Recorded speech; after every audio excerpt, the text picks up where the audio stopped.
시청자 여러분 안녕하십니까? 경제 인사이더들의 신박한 통찰과 함께하는 경제 인사이트 정철진입니다. 먼저 오늘 하루를 뜨겁게 달궜던 경제뉴스 투데이 핫경제부터 살펴보겠습니다. 정부가 오늘부터 농수산물 7종에 대한 할당 관세를 신규 적용합니다. 김병환 기재부 1차관은 오늘 물가관계 차관회의를 주재하면서 가장 중요한 민생 지표인 물가 안정에 총력 대응하겠다고 밝혔는데요. 대상은 배추, 포도, 코코아도 수입 전량, 양배추 6천 톤, 당근 4만 톤, 조미김 125톤 등입니다. 또 5월에도 하루 배추 110톤, 무 80톤의 물량을 지속 방출하고 6월까지 바나나 등 직수입 과일을 3만 5천 톤 이상 도입하겠다고 전했습니다. 해양수산부가 주요 어종 생산이 적은 어항기를 맞아서 수산물 물가 안정을 위해 오징어와 갈치 등 정부 비축 물량 5천 톤을 시중에 푼다고 밝혔습니다. 해수부는 명태 3천 톤, 고등어 700톤, 오징어 300톤, 갈치 900톤, 참조기 130톤 등을 오늘부터 다음 달 16일까지 전통시장과 도매시장, 가공업체에 공급할 예정입니다. 이와 함께 수산물 할인 지원에도 156억 원의 예산을 투입합니다. 관세청에 따르면 올해 1월부터 4월 가정용 미용기기 수출액이 지난해 같은 기간보다 145% 늘어난 6,700만 달러를 기록했습니다. 같은 기간 화장품 수출액도 전년보다 22.8% 늘어난 31억 6천만 달러로 역대 최대 실적을 보였습니다. 이 가정용 미용기기 제품이 가장 많이 수출된 국가는 미국, 일본, 홍콩 순이며 올해 수출한 91개 국가 중에 24개 국가가 최대 실적을 보였습니다. 서울 아파트 가격이 7주 연속 상승세를 보이고 있지만 지역별 양극화가 커지고 있는 것으로 나타났습니다. 10일 한국부동산원의 5월 첫째 주 주간 아파트 가격 동향에 따르면 강남구, 서초구, 송파구는 전주 대비 0.08%까지 상승했지만 노원구, 도봉구, 강북구의 아파트 가격은 하락세를 보이며 최대 27주 연속 하락했습니다. 전문가들은 서울 아파트의 이런 가격 양극화가 당분간 이어질 것으로 보고 있습니다. 지금까지 투데이 핫경제였습니다. 네, 오는 10일이면 윤석열 정부가 출범 2주년을 맞이합니다. 취임과 동시에 용산시대를 열었고요. 노동, 연금, 교육 등 3대 분야 개혁을 적극적으로 추진했고 또 한미동맹 강화 등 외교적 성과도 이뤄냈는데요. 윤석열 대통령은 어제 윤석열 정부 2년 국민보고를 통해서 건전재정기조, 킬러 규제 혁파, 글로벌 중추 국가 외교 등 그간 정부가 추진했던 국정운영 주요 성과 11가지를 설명했습니다. 자, 오늘 이 시간 경제인사이트에선 윤석열 정부 출범 2주년의 성과와 함께 남은 과제는 무엇인지 하나씩 자세하게 짚어보겠습니다. 본격적인 오늘의 핫 이슈 이야기 나눠보기 전에 먼저 화면으로 만나보시죠.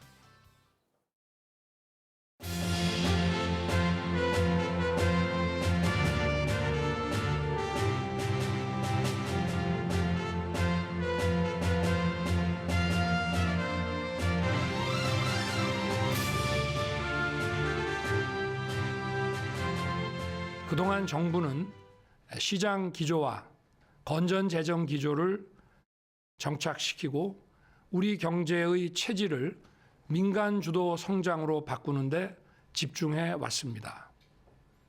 국가 채무를 안정적으로 관리해서 경제의 펀더멘탈을 더 단단히 하고 국가 신인도를 지키기 위해 노력해 왔습니다. 150여 회의 정상회담을 포함한 활발한 세일즈 외교를 통해 5천만 명의 시장에서 80억 명의 시장으로 우리 기업의 운동장을 넓히기 위해 노력했습니다. 원전 수출, 방산 수출, K 콘텐츠 수출로 경제의 영토를 넓히기 위해 노력했습니다.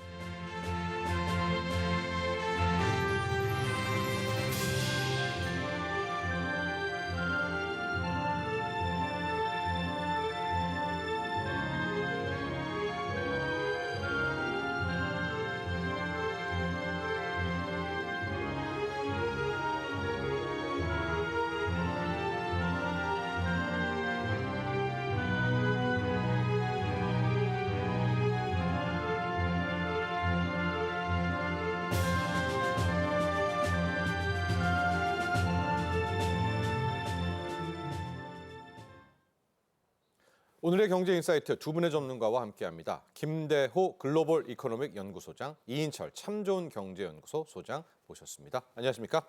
반갑습니다. 자, 벌써 오늘입니다. 오늘이죠. 윤석열 정부가 출범 2주년을 맞게 됩니다. 윤석열 정부의 성과하면 떠오르는 거 방산 외교 있고요. 또 건전 재정도 있습니다.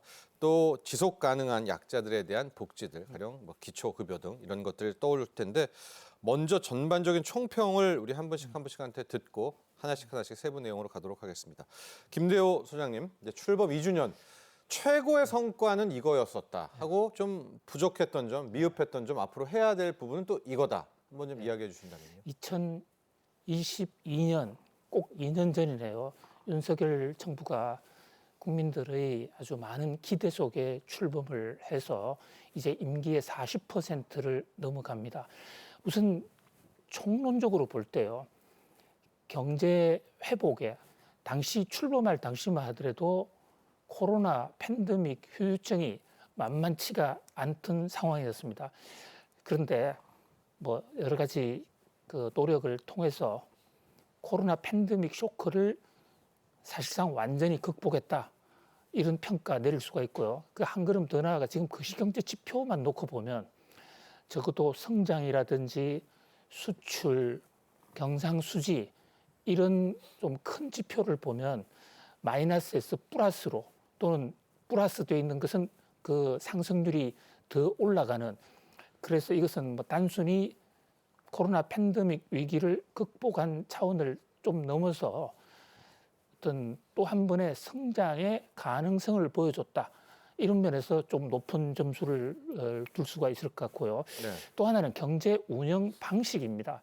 경제 운영 방식에서 전 정부와 완전히 180도 다른 어떤 새로운 스타일로 시작을 했는데요. 그중에서 가장 강조할 수 있는 것은 민간 주도 성장을 추진했다. 그러니까 정부가 재정을 직접 풀어서 정부발 경기를 선도해 나가는 또는 소득 주도 성장, 이것을 완전히 걷어내고 작은 정부로서 세금을 적게 걷고 또 민간들이 훨씬 일을 많이 할 수 있도록 규제개혁. 규제개혁은 지금 숫자로 세보니까 1,600개 정도 규제를 철폐했어요. 예. 이런 점 등을 통해서 어떤 그 경제의 기반을 닦았다. 또 그다음에 이제 무디스 등의 신용평가 등급, 참 우리 경제 어려운 속에서도 평가 등급이 여전히 높게 나왔는데요. 그게 바로 국가 채무 관리, 특히 우리나라의 건전성, 우리가 지금 일본보다도 신용 등급이 좀 더 높습니다.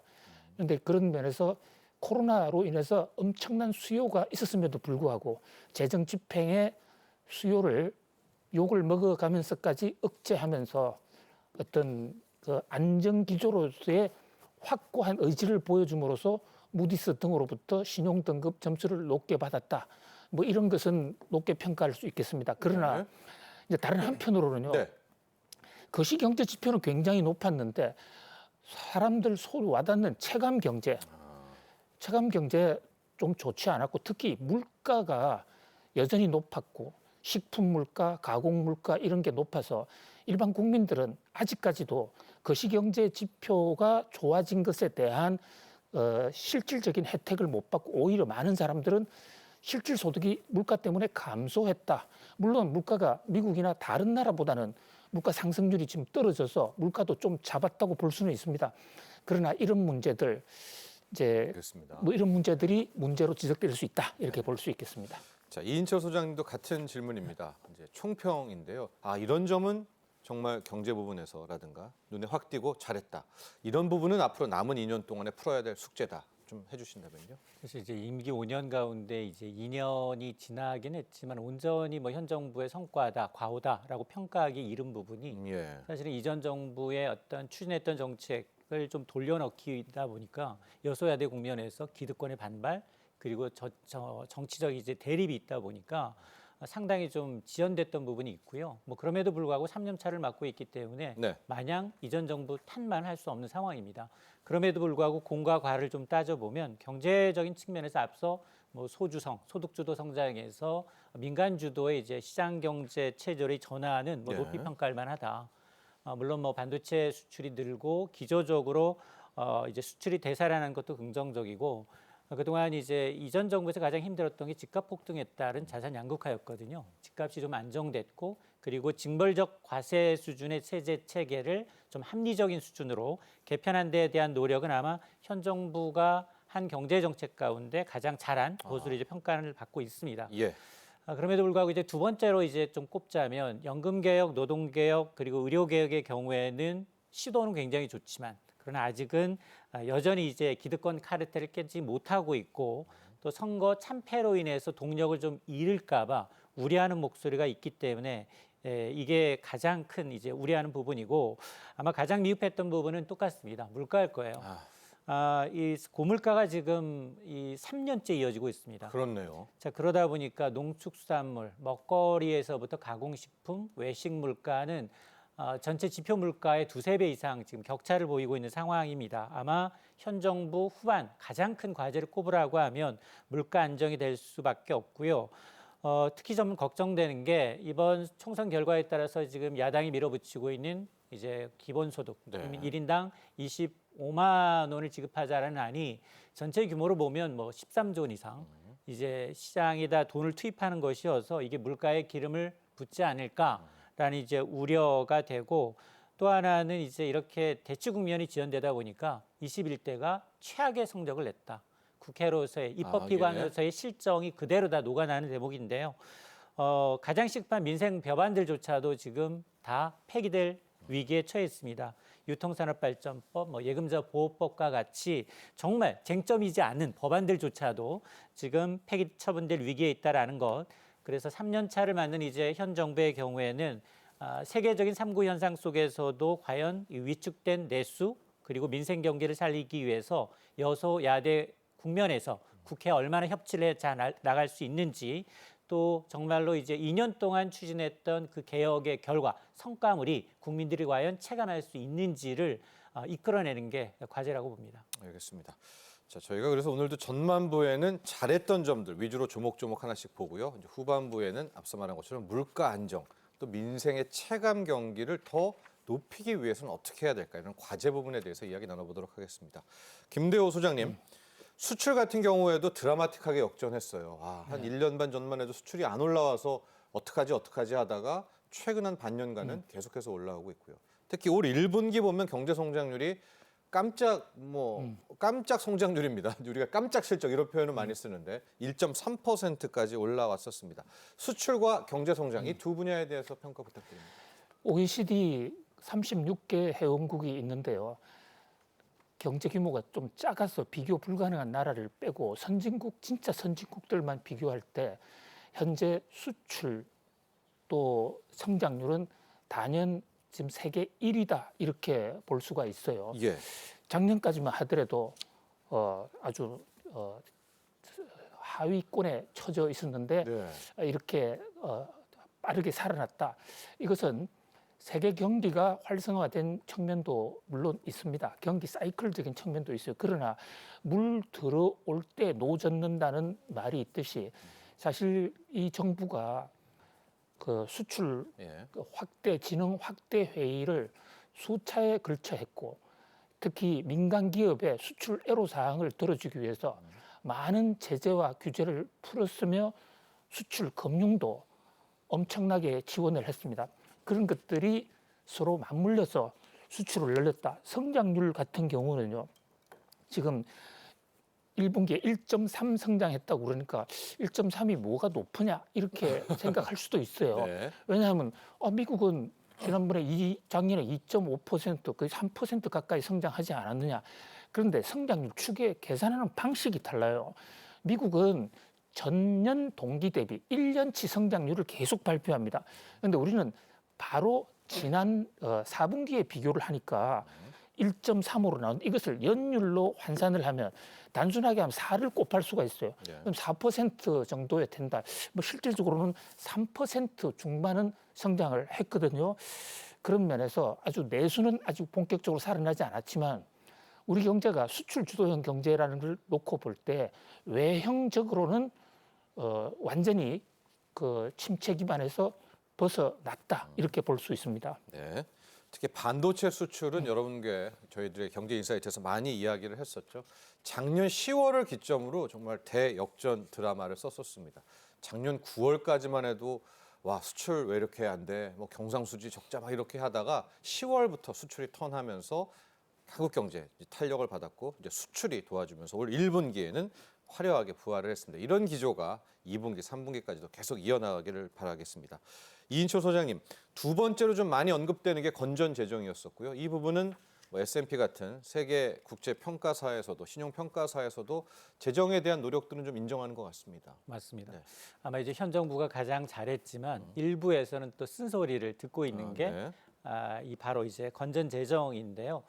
어쨌든 올해 예산은 지난해에 비해서 2.8% 네. 정도 증가했는데 역대 최저 수준의 지출을 하고 있습니다. 미래 세대를 위해서 이제 건전 재정 기조를 좀 강화하겠다, 재정 준칙을 준수하겠다라는 이제 공약이 2년 정도는 지금 지켜지고 있는 셈인데요. 이로 인해서 경제 펀더멘탈, 외국에서 보고 있는 이제 한국 경제에 대한 펀더멘탈은 나쁘지 않습니다. 우리가 이제 국가 신용 등급은 여전히 일본과 중국을 웃돌 정도로 안정적이고 네. 그럼에도 불구하고 두 가지 정도 과제는 남아 있다. 우선 경기 침체로 세수가 너무 안 거치고 있다. 맞아요. 지난해 56조 원의 세수 펑크 결손에 이어서 올해 1분기만도 75조 원의 재정 적자가 지금 발생해서 사상 최대입니다. 네. 아껴 쓰고 있는데도 불구하고 세금이 덜 거치고 있다라는 겁니다. 그런데 총선 후폭풍, 청구서가 속속 날아들고 있는데요. 아마 앞서 제가 총선에서 이제 특히 기본소득이 가장 좀 우려스럽다라고 말씀을 드렸는데 총선 과정에서 여야가 쏟아낸 개발 공약만 2,200여 가지가 넘고 경실련 추산 한 500 최소 550조 원 정도 네. 이제 전체 다 이제 이 반영을 하게 되면 올해 국가 재정이 거덜납니다.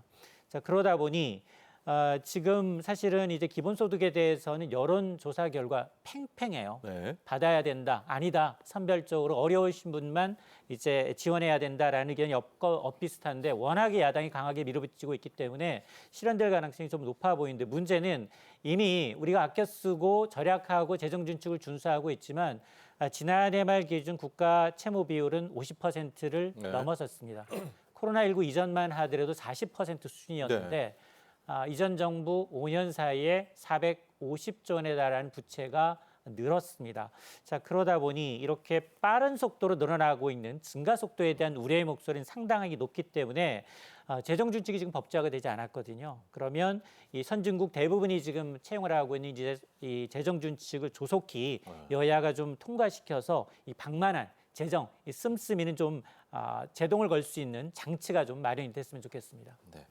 재정 부분, 건전 재정, 긴축 재정에 대한 긍정적인 평가에도 불구하고 결과를 좀 놓고 보니까 김대호 소장님, 이게 법인세가 안 거치잖아요. 일단 이제 올해 어떻게 될지 모르겠습니다만 이러면서 전반적인 세수 부진이 오고 결국 국간을 열어봤더니 많이 부족하니까 국가 채무 문제까지 가고 참 이걸 어떻게 해결해야 될지 딜레마입니다. 어떤 좀 방법들이 있을까요? 예, 법인세가 이제 삼성전자, SK 하이닉스 같은 이런 초대기업들의 경우에는 올해 한 푼도 내지 않을 가능성이 높습니다. 네. 왜냐하면 이 세금이라는 것은 법인 소득세는 소득이 있는 곳에 세금을 부과하는데 작년에 SK 하이닉스 같은 데는 적자였지 않습니까? 네. 그래서 오히려요 법인세 같은 거는 몇 년 단위로 어떤 총 그 플러스 마이너스를 가감해서 경정을 해주는 시스템이 있기 때문에 정부가 법인세 환급, 작년, 재작년에 걷었던 법인세 일부를 환급해 줘야 될지도 몰라요. 네.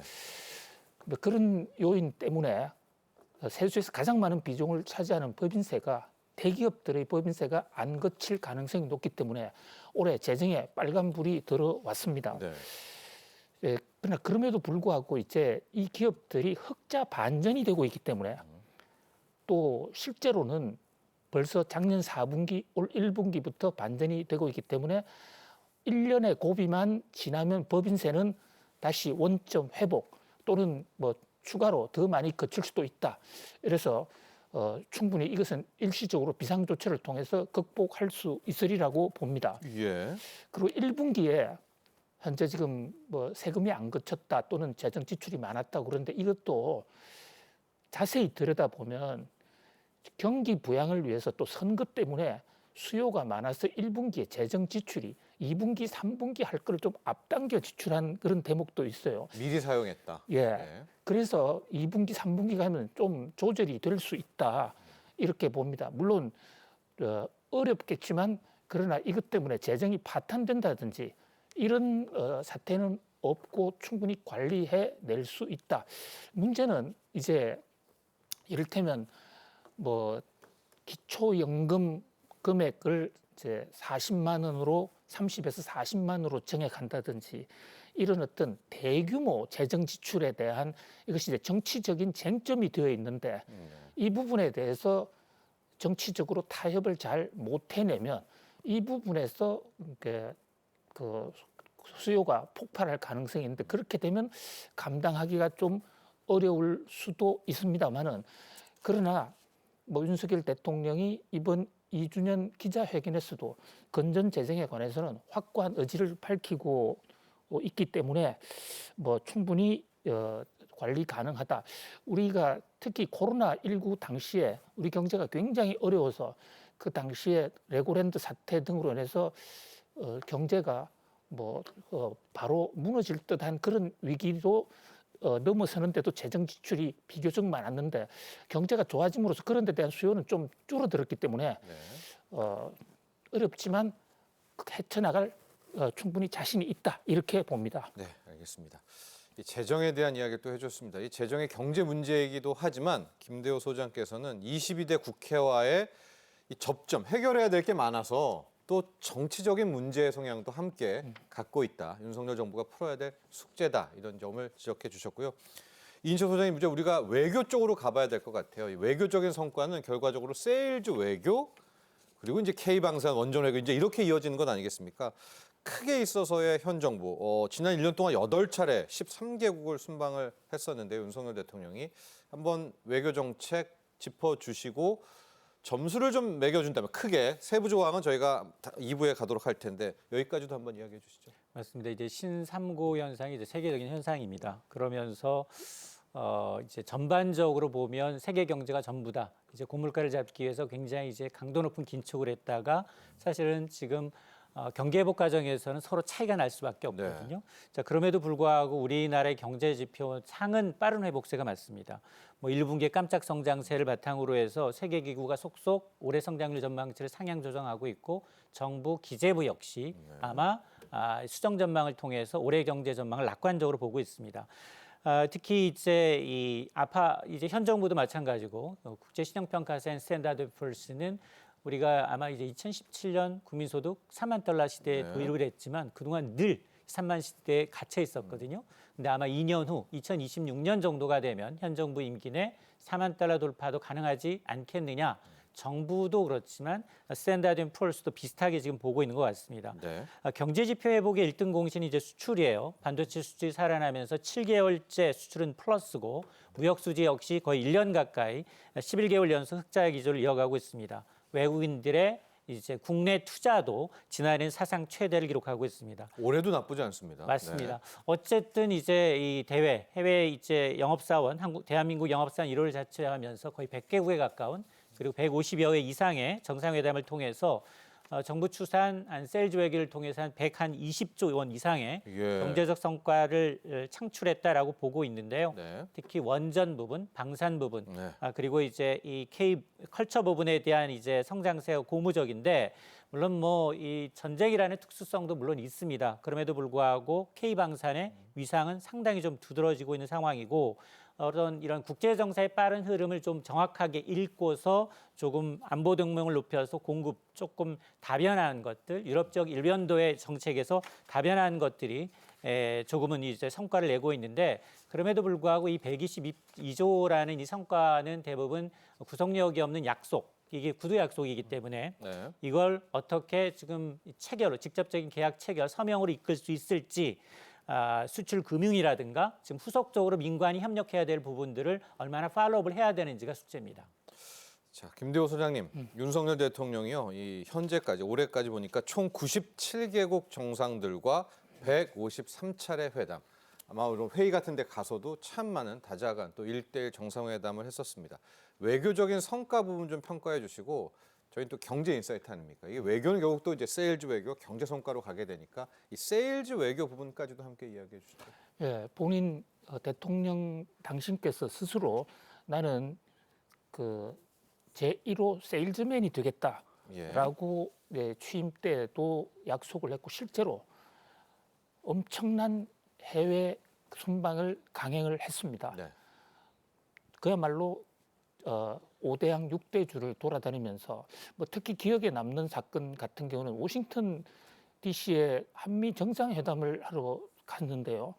갑자기 대통령 일행들이 캐나다로 움직여서 이게 또 무슨 일이냐 하고 자세히 들여다봤더만 인공지능 관련에 있어서 그 캐나다 토론토 대학의 제프리 힌턴 박사를 만나서 한국과 캐나다의 인공지능, 사실 인공지능의 그 본고장이 캐나다 토론토 대학이거든요.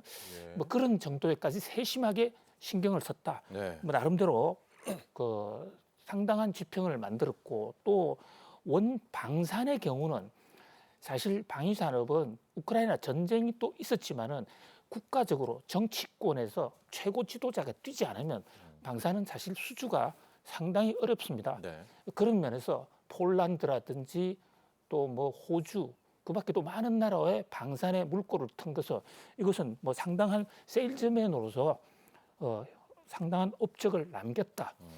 또 그다음에 또 이 가치 동맹이라 이런 말에 한미 동맹 한번 또 봐야 되겠죠. 그렇습니다. 네, 네. 예.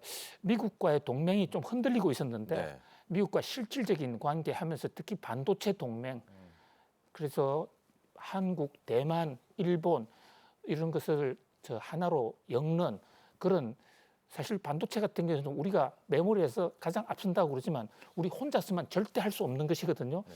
그런 면에서 동맹 관계를 잘 활용했다 이렇게 봅니다. 다만 한 가지 안타까운 것은 그 한미일 동맹을 하는 과정에서 의도치 않게 좀 지나치게 경직적인 자세를 보임으로써 아, 옆에 있는 중국이라든지 러시아에 엉뚱한 오해를 좀 산 그런 대목은 사실 미국도 겉으로는 중국과 정면 충돌을 하는 듯하지만 경제적으로는 여러 가지 플랜 B, 플랜 C로서 여러 가지 경제 교류도 사실상 많이 하고 있거든요. 예. 그런 면에서 좀 더 유연한 어떤 통상 외교를 하는 게 필요하지 않을까 그런 생각을 해봅니다. 알겠습니다. 저희가 이 외교 부분, 세일즈 외교 좀 더 가봐야 될 것 같아요. 지난 2년 동안 이 경제 외교 활동 중에서 원전, 방산 이야기했지만 산업 부분에서 많은 결실을 맺었습니다.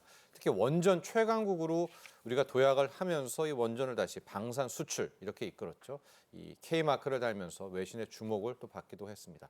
현 정부의 산업 부분의 성과, 앞으로 해결해야 할 과제까지도 계속해서 가볼 텐데요. 먼저 외교 중에 세일즈 외교의 성과, 나머지의 과제 영상 보고 난 뒤에 계속해서 이야기 나눠보도록 하겠습니다.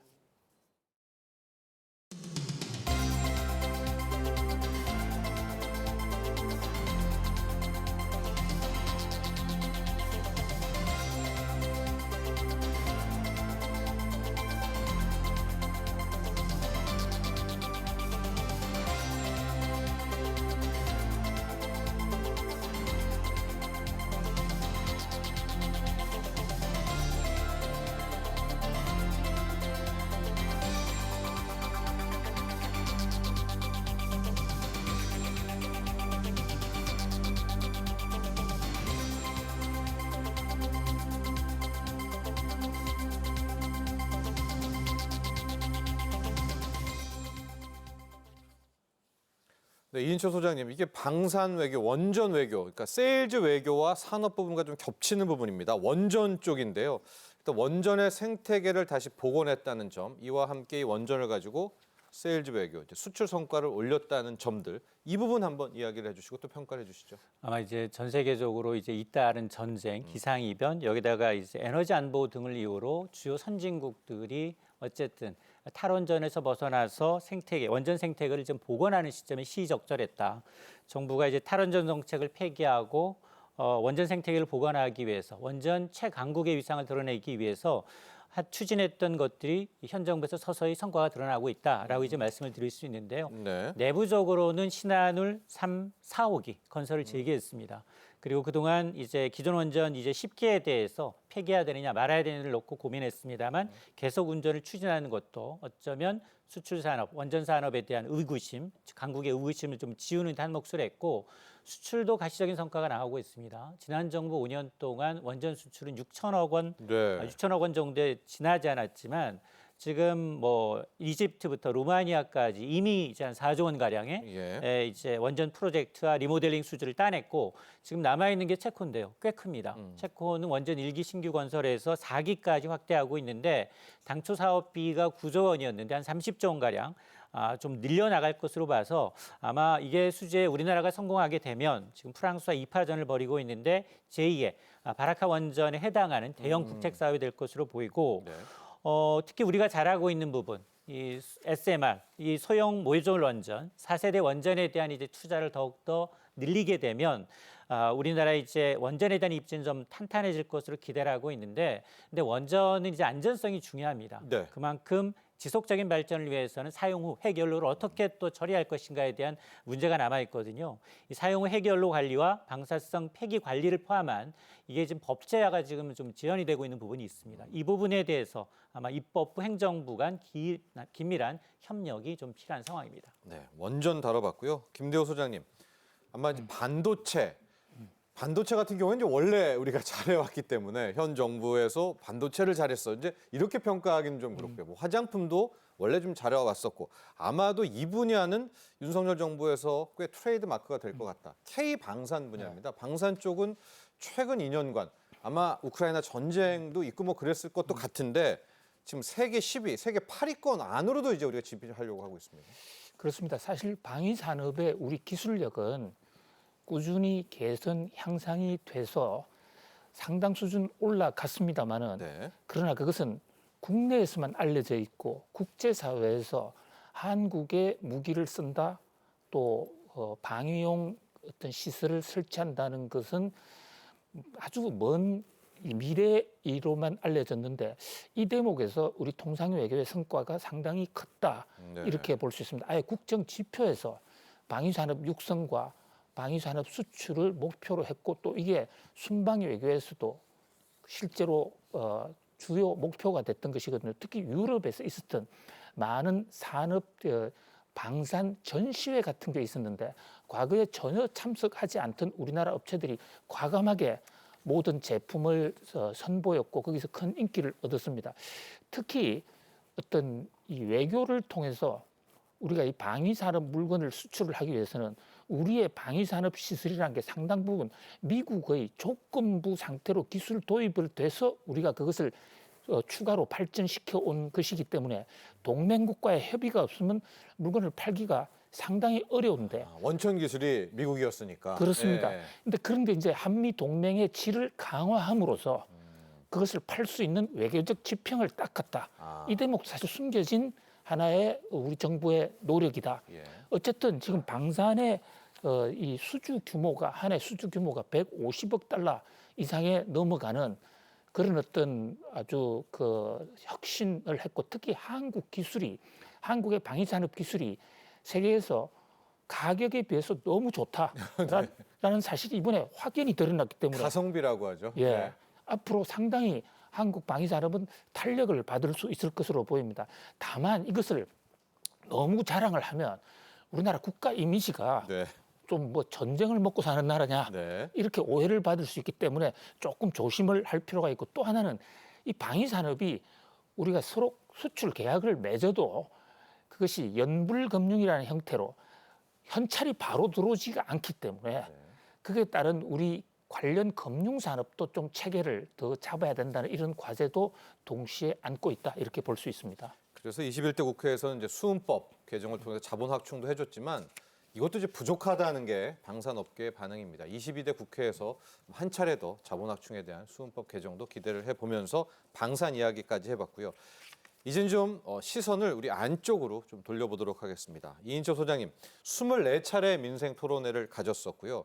이 중에서 저희는 좀 경제 정책 쪽만 따로 떼어넣어서 좀 얘기를 해보도록 하겠습니다. 눈에 확 들어왔던 게 역시 재개발, 재건축 규제 완화, 부동산 규제 완화가 있었고 GTX에 대한 이야기도 나왔었고요.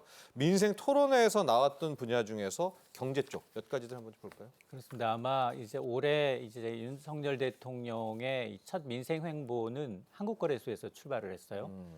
새 증시 개장일에 참석을 해서 금융투자소득세를 폐지하겠다라는 네. 이제 이 방침을 밝히면서 시작이 됐는데 무려 지난달까지 24차례가 각 지역에서 이제 시행이 됐습니다. 매번 다른 주제였고요. 여기에 참석한 국민만 1,800여 명이 넘습니다. 그리고 현장에서 제기했던 국민의 목소리 과제로 한 240여 개 과제가 도출이 됐다고 합니다. 네. 벌써 말씀하신 것처럼 굵직굵직한 현안을 보게 되면 대부분 보게 되면 상당히 중장기적인 개발을 요하는 네. 재정이 소요되는 투자가 있습니다.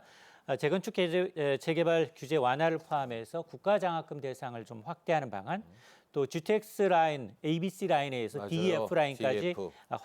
확대하는 방안, 또 철도, 도로 지하를 추진하겠다라는 방안, 여기다 이제 그린벨트 해제까지 모든 규제를 풀어서 민생을 최우선으로 이제 챙기겠다라는 의지인데 문제는 한 개 프로젝트당 수년, 수십 년 걸리지만 조 단위, 수십조 원의 재정이 투입되는 사안입니다. 네. 물론 민생토론회라는 게 각 지자체별 이제 이 양극화 해소를 위해서 반드시 필요한 사업도 있지만 지금은 선심성 정책은 과감하게 좀 구조 조정을 해서 우리가 쓸 수 있는 정말 재정 악화가 이제 심각한 상황이기 때문에 아마 씀씀이를 좀 아껴서 우리가 정말로 써야 되는 저출산 예산이라든가 아니면 미래 성장 동력을 발굴할 수 있는데 우선 집중해야 되기 때문에 이 민생 토론회에서 나왔던 것들 총선 공약 같은 경우에는 재정 구조 조정이 좀 필요한 상황입니다. 네.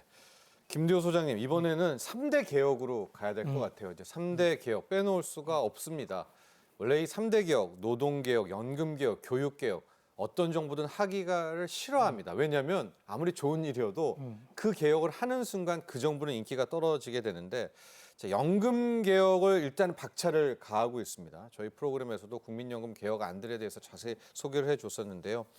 어떻게 보십니까? 이 3대 개혁에 대한 윤석열 정부의 지금까지 노력 또 앞으로의 과제들 어떻게 평가하고 있습니까? 윤석열 대통령과 윤석열 정부는 시작할 때부터 노동, 교육, 또 연금이죠. 연금 이 세 가지 분을 어떤 정치적 이해 득실을 떠나서 나라의 앞날을 생각해서 정말 최선을 다하겠다고 약속을 했고 실제로 많은 추진을 해 왔습니다. 그러나 지금 이 순간까지 성과는 그렇게 많지는 않아요. 네.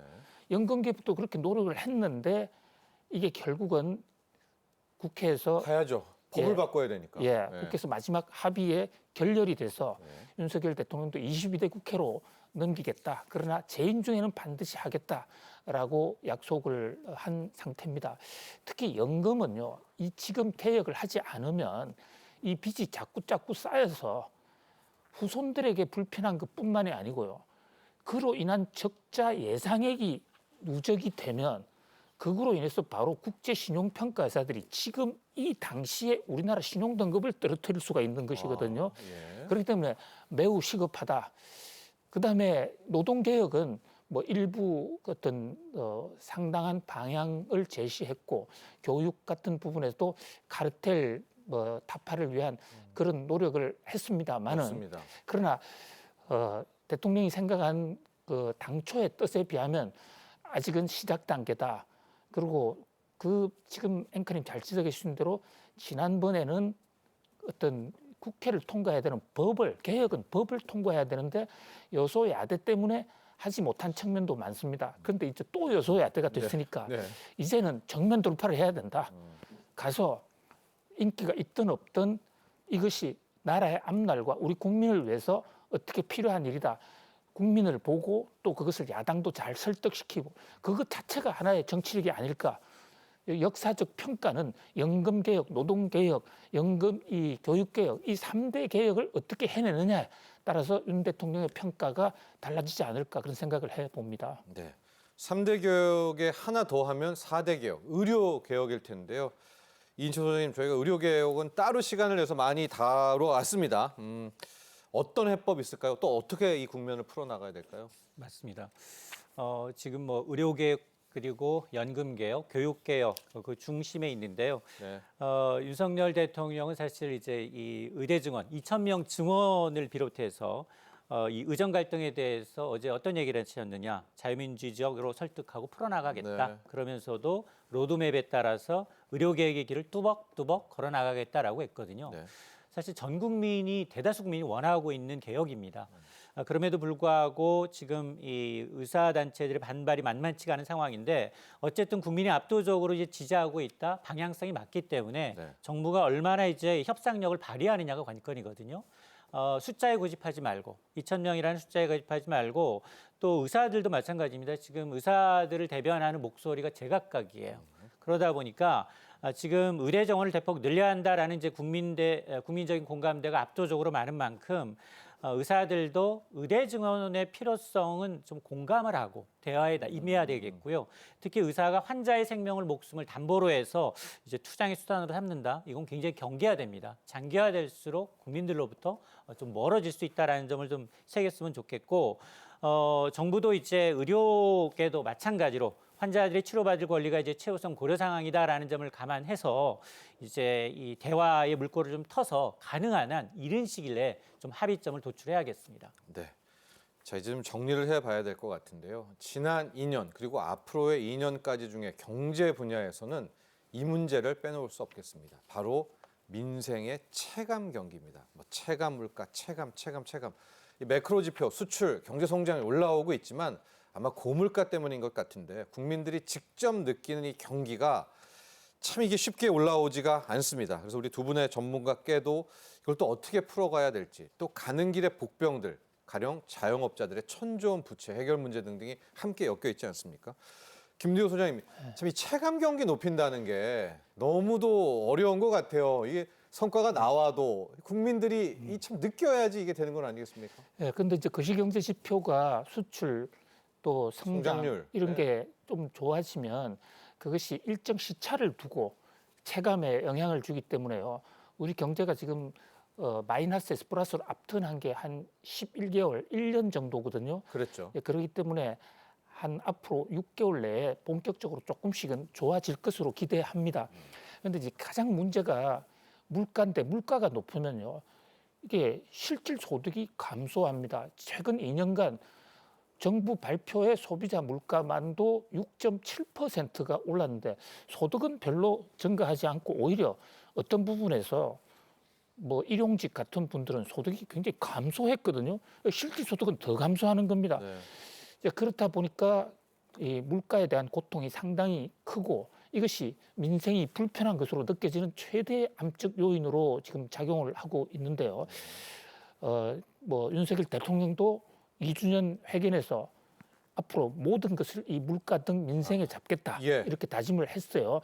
그런데 이제 좀 더 지금 물가가 전체적으로 2.9%까지 내려왔어요. 그러니까 한때 6%까지 올라갔던 그러니까 물가도 총체적인 거시지표상으로는 어느 정도 좀 잡히고 있는데 특히 이 생활 물가가 안 잡히고 있거든요.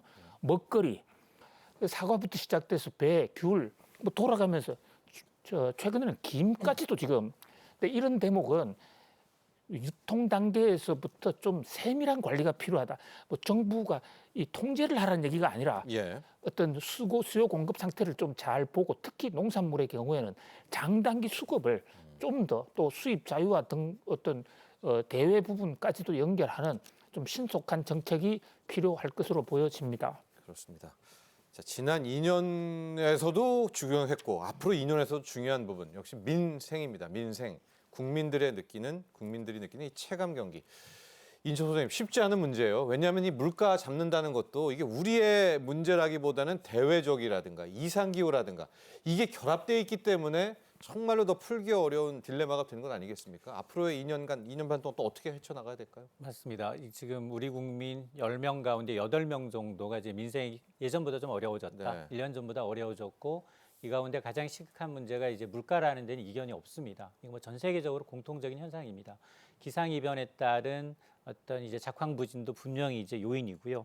그러다 보니 정부는 지금 수입품 할당 관세를 통한 수입 물량으로 대체 수요를 좀 늘리기 위해서 네. 갖가지 이제 방책을 내놓고는 있습니다. 그리고 지난해 추석부터는 역대 최대 규모의 재정을 풀어서 납품 단가 할인이라든가 할인 지원에 쓰고 있거든요. 그럼에도 불구하고 사실은 이제 체감만큼 낮아지고 있느냐는 별개인 것 같습니다.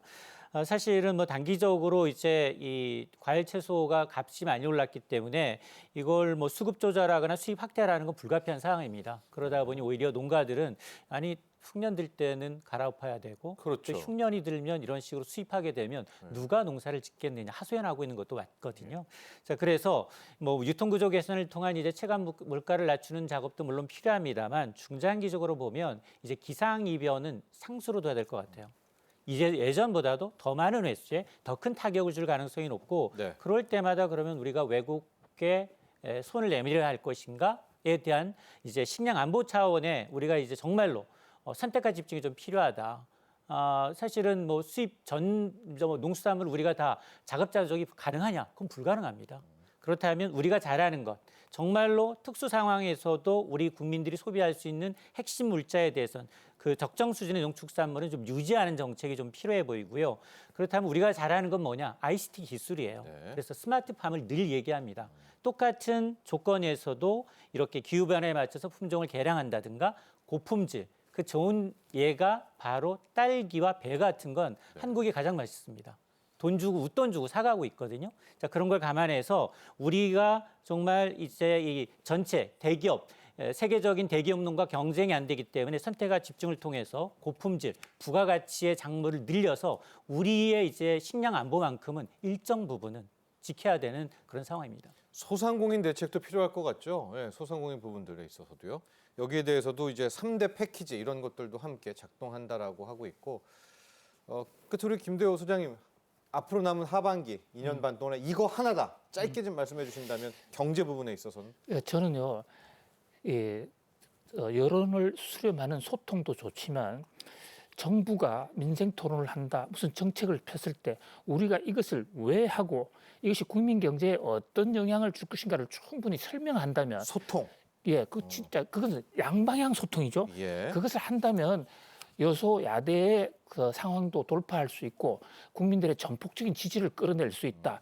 그리고 국민과 함께하는 경제 정책 이 대목을 말씀드리고 싶습니다. 알겠습니다. 당장에 이제 5월 말에 밸류업 프로그램 세 번째 밸류업 프로그램 가이드라인 나옵니다. 아마 여기서부터라도 소통하고 또 국민들과 이야기하는 것들을 시작한다면 더 좋은 경제 성과로 마무리할 수 있지 않을까 이런 기대 가져봅니다. 자, 오늘 함께하셨던 두 분 감사합니다. 경제인사이트 오늘 준비한 소식 여기까지입니다. 동탄역에서 성남역을 거쳐서 수서역까지 운행하는 GTX A 노선 밑단이죠. 밑에서 올라오는 A 노선이 지난 3월 30일 부분 개통을 했지만 한 달간 운영 실적을 보니까 예측 수요의 43% 수준에 불과했다고 합니다. 현재 국토교통부와 해당 지자체들은 GTX A역과의 또 교통 금접성이 떨어지는 이것 때문이다라는 것을 이유로 삼아서 보완책 나서고 있는데요. 자, 국토교통부 이제 앞으로 GTX A를 더 편리하게 이용하기 위해서 동탄, 성남, 구성역의 접근성 높인다. 이런 해법도 갖고 나왔었죠. 자, 다음 이 시간 경제인사이트에서는요. GTX A 부분 개통 한 달, 수요가 낮은 원인, 또 해결 방법은 무엇인지 자세하게 짚어보도록 하겠습니다. 오늘 함께해 주신 시청자 여러분 감사합니다.